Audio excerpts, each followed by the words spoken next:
few moments and talk about some things that were talked about in Sunday school about time and patience and so on and so forth, and some things that are going on in our world today.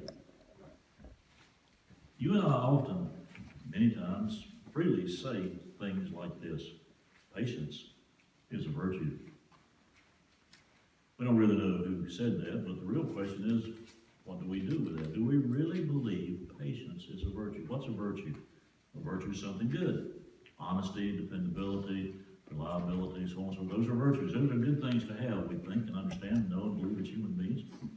We should be honest. We should be punctual. I shouldn't say that about myself. I'm trying to do better, but you understand there are these goals and these things that we adhere to and want to try to do in our lives to improve our lives and make our lives all that they can be for the benefit of our fellow creature and to worship and to serve God. So virtues are good things, and we many, many times say patience is a virtue. But the question, as I said, is, do we really believe that to the point that we do it? Well, we should probably also ask ourselves, what's patience? Well, you know, there's lots of puns about many words in our English language. You know, a doctor friend of mine was telling me one time, said, I just don't have any patience. Not that kind of patience.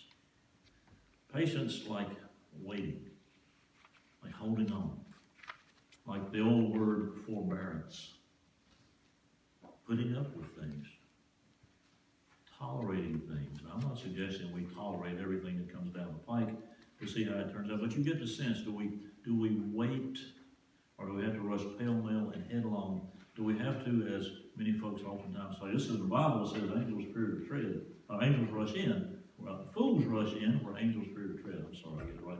That of course is not in the Bible. But it does point out a way of life that many times folks seem to do, and maybe perhaps you and I have been among those. We rush headlong, pell-mell, like a bull in a china shop, trying to get to the end before we really start at the beginning. So do we have patience?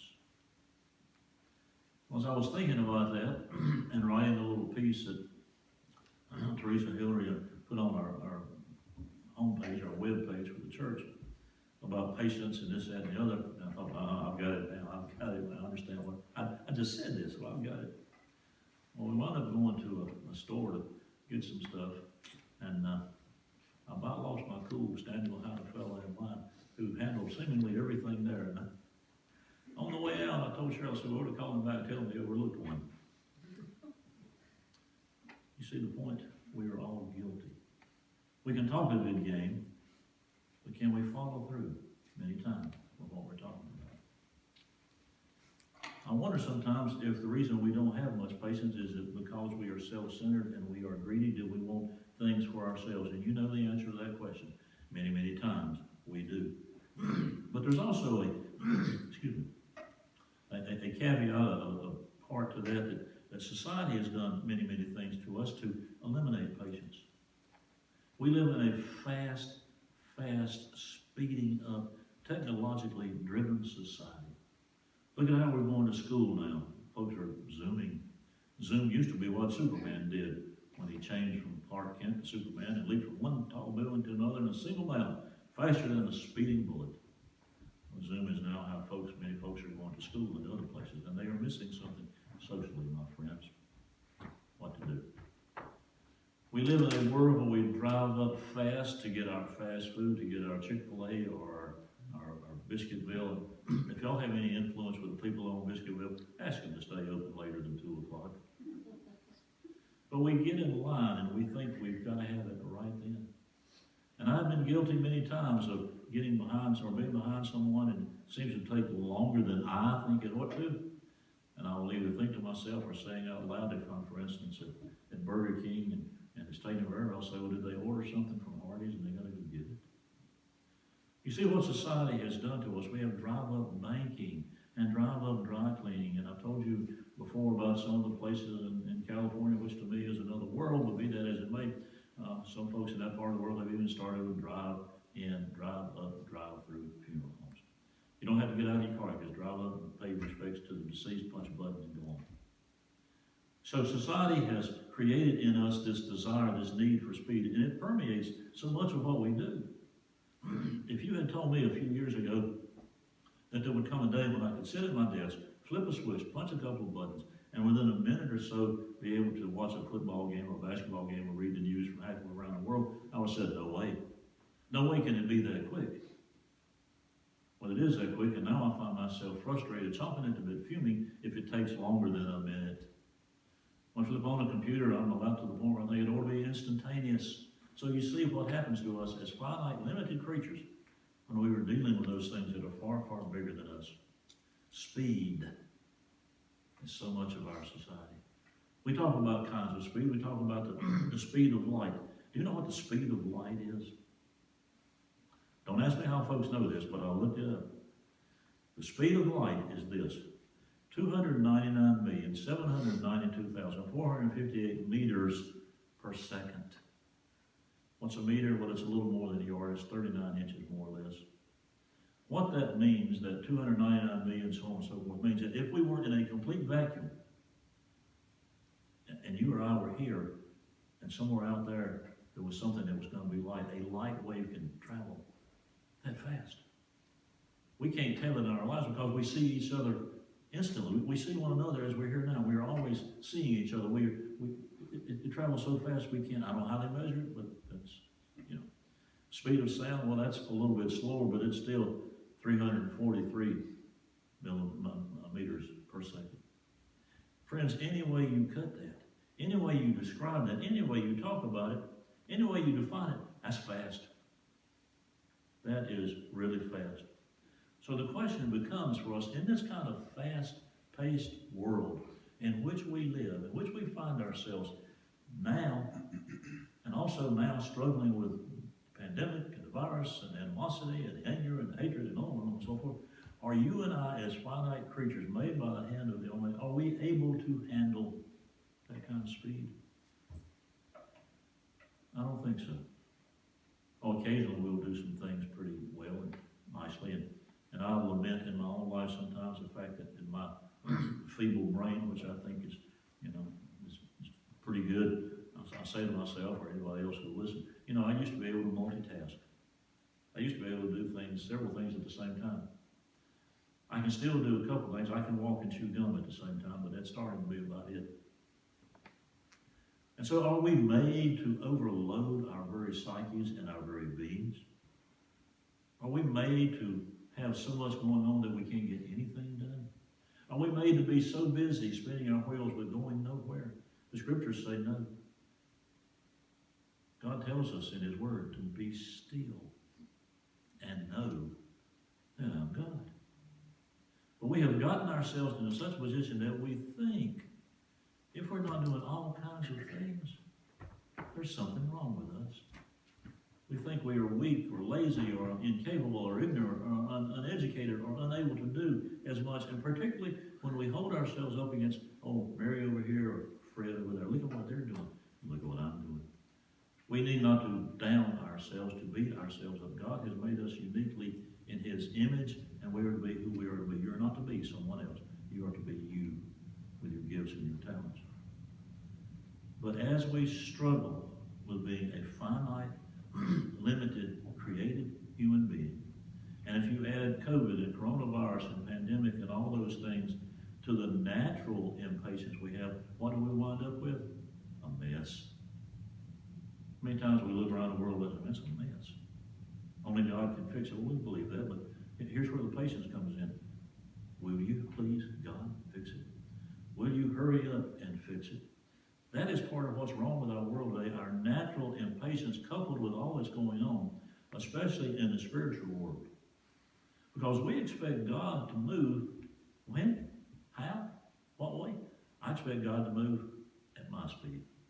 I expect God to move to handle the wants and some of the needs in my world. I expect God to answer my prayer now. The scriptures tell us so much. Seek and you will find, knock and the door will be open to you, ask anything in my name and it will be given to you, and so on and so forth. You're familiar with those verses, I hope. And we do those things and say, okay, God, come on, your turn. You're half of the deal. Do it now. Give me this now. Heal our land now. Give me patience and hurry up. Give me patience and do it now. God doesn't work that way. What do the scriptures tell us that they don't use these words, but there are three answers to prayer. Yes, no, maybe. Yes, no, not right now. Because you see, Jesus has a different take on patience. Jesus has always had a different take on so many things. It was Jesus who said, if you want to be the first, you must be the last. If you want to be the ruler of all, you must be the servant of all. If you want to be the greatest, you must be the least. And the world doesn't like that. The world and the society and the Madison Avenue advertising and all of those things that permeate and wrap us up, not all of which are bad, but the world compresses us and puts us in a box, much of which says, look, if you're going to get ahead, you got to get rid of your competition. If you're going to get ahead and climb the ladder of success, you may have to kick somebody who's ahead of you off the ladder. You may have to lie, cheat, steal, or otherwise do things that are not right to get ahead. What's the problem with that? The individual doing that has lost his or her focus, has lost the understanding, or maybe never had the understanding, the gospel, the message of what you're supposed to do is love one another. Help one another, bear one another's burdens, the New Testament says, and so you will be fulfilling the law of Christ, doing what Christ asked us to do. But when Jesus was on earth, with his different point of view, with all that he was doing in his earthly ministry, his seemingly slow pace to many of his followers and disciples and friends irritated them. It disappointed them. And so it is with us today. Look at John chapter 11, the first 2 or 3 verses.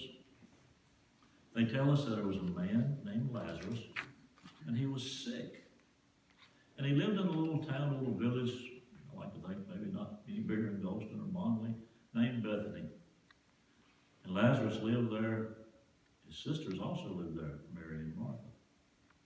And Jesus knew Lazarus and Mary and Martha. They had visited, he had visited in their homes. He had been with them. This Mary was the one who poured perfume on Jesus' feet and wiped it with her hair. You can read that in some other places. So when Lazarus, whom Jesus knew and loved, as he knew and loved Mary and Martha, became sick, he did what you and I do, or they did what you and I do. We just did a while ago. We shared names, and we talked about folks who were not well, and folks who were dealing with issues and illness, and even the families of some folks who had died. And so they sent word and said, Lord, the one you love is sick. Why did they do that? They wanted Jesus to come. And when did they want him to come? Yesterday. When did he come? You go and read a little farther, and let's do that, beginning with verse 11.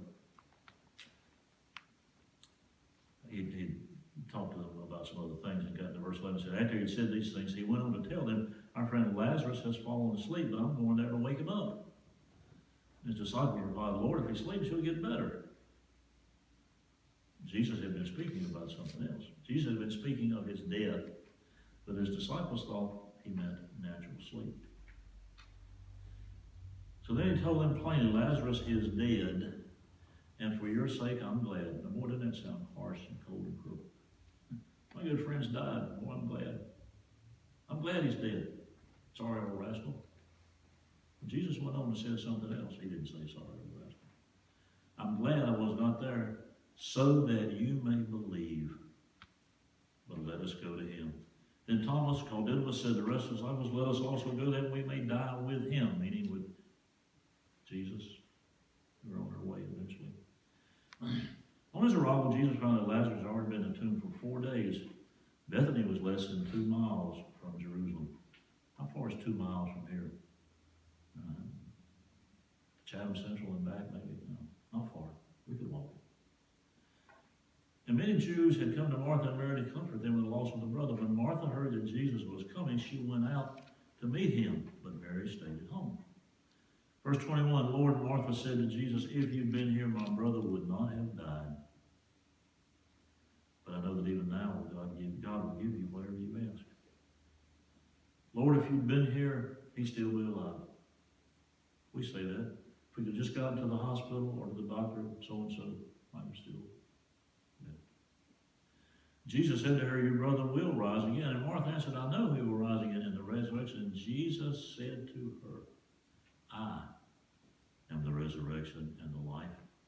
He who believes in me will live even though he dies. And whoever lives and believes in me will never die. You look at that on face value, it's hard for folks to grasp that. You believe in me, you'll live even though you don't. How can you live and die? Jesus is talking about living eternally versus the natural death that faces us all unless the Lord returns. Verse 26, and whoever lives and believes in me will never die. And then he asks the question, it has to be asked of everyone, you, me, and everyone. What are you going to do? Pilate asked the question, what shall I do with Jesus? He asked this good friend of hers, Martha, do you believe this? Yes, Lord, she told him, I believe that you are the Christ, the Son of God, who is to come into the world. Jesus knew Lazarus was sick. He got word over this 2-mile distance that Lazarus wasn't doing well. And so this 2 miles he could have walked in an hour or so. But they didn't.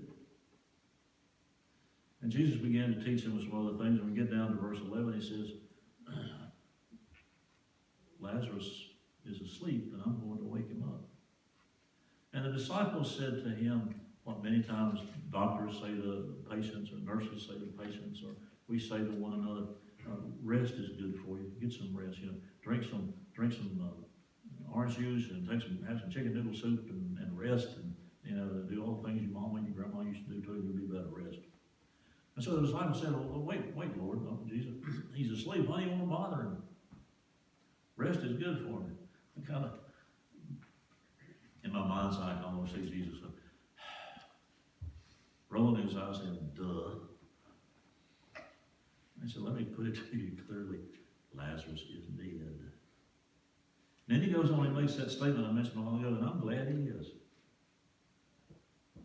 And depending on how quickly he said these things, can you imagine the disciples saying, what? Didn't you come? You told us that people have life and have it more abundantly, and you're glad he's dead?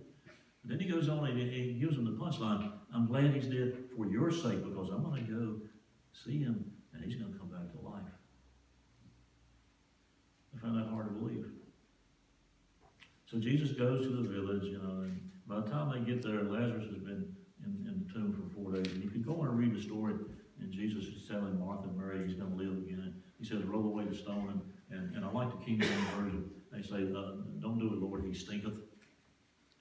I mean, and that's a fact. After 4 days of not being involved, you don't smell good.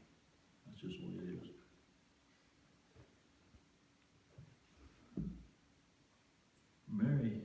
Martha says to Jesus, Lord, if you'd been here, he'd still be alive. If you'd been here, he wouldn't have died. If you'd been here, in verse 21, is Martha's way of saying, you were late. Lazarus wouldn't die if you'd been here. Martha's saying to Jesus, Jesus, you're a good fellow. And I do believe in you. You read what, or heard what she said. I believe you're the Christ, the Son of God, who's coming to the world. But Martha said to Jesus, you didn't move fast enough. Here's the good news, friends. Jesus had bigger plans. Jesus planned to raise Lazarus from his sleep, from his death. Jesus could have gotten him there without any trouble. But he waited 4 days. Why? So people would know for a fact that Lazarus was D-E-A-D, dead, buried in the tomb, and his flesh was going away. You ever have that happen in your life? You ever say to God, you just didn't move fast enough? Jesus, where were you when I needed you? You just were late. I'll do that. I want peace in this country. And as I look back with rose-colored glasses, I know that there were times in the 50s and the turbulent 60s, and a shock one day, some few years back, when one of our children was in elementary school, almost high school, and I'm not going to call any names, but she said, no, anyway. She came home from school one day and said, guess what we studied in history today? And I said, I don't know what. She said, the 1960s. Oh, well, okay, that's the history now. I know there were hard times and difficult times. Go all the way through history, we can see that. But there did not seem to be the animosity and the angst and the anger and the hatred that good folks of all persuasions are throwing at one another over, hopefully, a minute part of society, but still a noisy part of society that is making things known and heard. I want peace in the country. I want the virus gone so that we don't have to wonder, can I be within 5 feet of someone? Do I have to wear a mask all the time? Can I go to my favorite watering hole and my favorite greasy spoon and have a double-decker cheeseburger without wondering about it or somebody behind me? I want school to reopen for the children's sake, for their social needs, for you folks to have what generations before you have had, time with your friends, athletic competition, break, recess, lunch, even if it is mystery meat. They're missing so much. And I want that, and I want it now. It's not happening now. So what choice do I have? Continue to be impatient, to fret, to fume, to stew, to fuss anytime I get an opportunity? Or to remember this, that Jesus' sovereign schedule is not Bob's schedule. Scriptures are full of that understanding. God says, my ways are not your ways, neither is my time your time. The accomplishments of that work, the accomplishments of that schedule, the accomplishments that accomplishes Jesus' saving work, his divine schedule, his sovereign schedule. And friends, when that happens, the results are far greater than anything I could ever come up with. So remember this today, in the midst of the pandemic, in the midst of the difficulties, in the midst of all that's going on. As I've said before, stay awake, pay attention, do the right thing, leave the rest to God. But remember, one of the right things, as the book of Galatians says, one of the fruits of the Spirit is patience. I'm going to talk about that some more one of these days, Lord willing, I hope. There are 9 gifts listed. 3 of them are relationship with ourselves. 3 of them are relationships with other folks. 3 of them are relationships with God. If you want to check that out ahead of time, go to the end of the book of Galatians. Patience, almost right in the middle of those 9. Matter of fact, I think it is the 5th one listed. Anyway, patience has to do with our relationship with other folks. Deep in my heart, I know I shouldn't have got annoyed at that, I must say, old fellow. I may have been older than him. He looked old. Who was fiddling in the meat cooler and that kind of stuff. But I did. And you've done that, and I've done that. I get annoyed when folks don't pull off in the traffic signal when the light turns green. You ever do that? Because I'm so busy. I'm so self-centered. I got stuff to do. Would you get out of the way?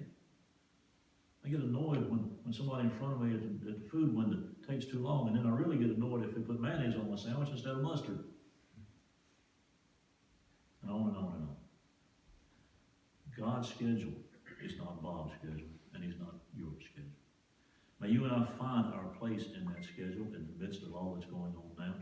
May we do, as I said, what we can and leave the rest to God, and may we realize that the patient way of life we'd be better off to have is a gift from God.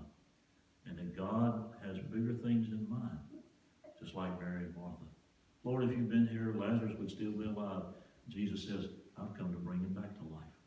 Something great. Can you imagine what the people in that crowd thought when Jesus said, roll away the tomb? And he said, Lazarus, come on out here. Little boy in Sunday school one time said to his teacher, I know why Jesus said, Lazarus, come forth. And the teacher said, oh, really? Why? The little boy says, if he just said, come forth, everybody would have come out. How much more specific could Jesus be than say, Lazarus, you've been dead 4 days, come on out here and be with us. And he walks out with his bandages around. You've seen the movie, maybe The Mummy, and he